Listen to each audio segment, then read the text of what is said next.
Halo semuanya, perkenalkan nama saya Rani Dwi Gayusana dari program studi Ilmu Al-Quran dan Tafsir Fakultas Usuluddin Adab dan Dakwah. Tahukah kamu, 1 menit mendengarkan ilmu bisa menjadi jalan menuju kebaikan? Yuk, kita belajar bersama melalui video singkat ini. Pernah nggak sih kalian kepikiran kenapa Al-Quran memerintahkan untuk sholat tetapi tidak dijelaskan tata caranya? Nah, jawabannya ada pada konsep mujmal dan mubayyan.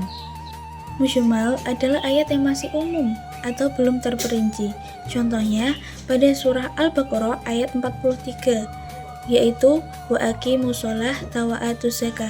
Dirikanlah sholat dan tunaikanlah zakat.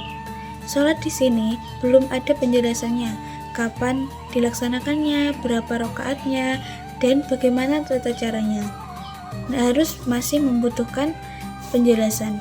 Nah, jadi mubayyan adalah penjelas dari ayat yang belum jelas atau belum terperinci.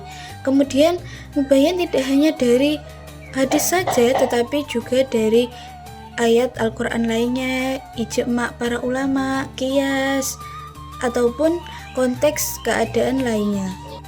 Kemudian adalah bentuk-bentuk mujmal. 1. Mujmal lafadz, yaitu kata yang masih bersifat umum. Contohnya perintah sholat dan zakat. Yang kedua adalah mujmal makna, yaitu yang lafadznya sudah jelas tetapi maknanya belum jelas. Contohnya pada surah Al-Maidah ayat 38 yang menerangkan tentang hukuman bagi pencuri. Di situ kan tidak dijelaskan batas potongan tangan, syarat pelaksanaannya, dan minimal barang yang dicuri. Yang ketiga adalah mujmal karena makna ganda. Contohnya pada surah Al-Baqarah ayat 300. Yang ketiga adalah mujmal karena makna ganda. Contohnya pada surah Al-Baqarah ayat 228, yaitu pada kata quru'. Quru' di sini memiliki 2 makna. Yang pertama adalah masa suci dan yang kedua adalah masa haid. Karena memiliki 2 makna yang berbeda, maka harus membutuhkan ijma' para ulama. Mengapa sih konsep mujmal dan mubayyan itu sangat penting? Karena Al-Quran mengajarkan bahwa tidak semua ayat dapat dipahami hanya dengan terjemahannya saja. Tetapi ada ayat yang harus dipahami melalui tafsir, hadis, ijma' para ulama, ataupun konteks ayatnya. Apa sih hikmah kita mempelajari mujmal dan mubayyan? Yang pertama, mengajak kita untuk terus belajar Al-Quran. Yang kedua, menunjukkan bahwa Al-Quran dan Sunnah saling melengkapi.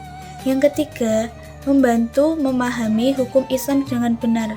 Dan yang keempat adalah mencegah kesalahan dalam penafsiran Al-Quran.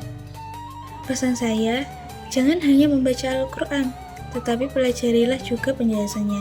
Karena memahami Al-Quran bukan hanya tentang membaca ayat, tetapi juga mengetahui bagaimana Rasulullah dan ulama menjelaskannya.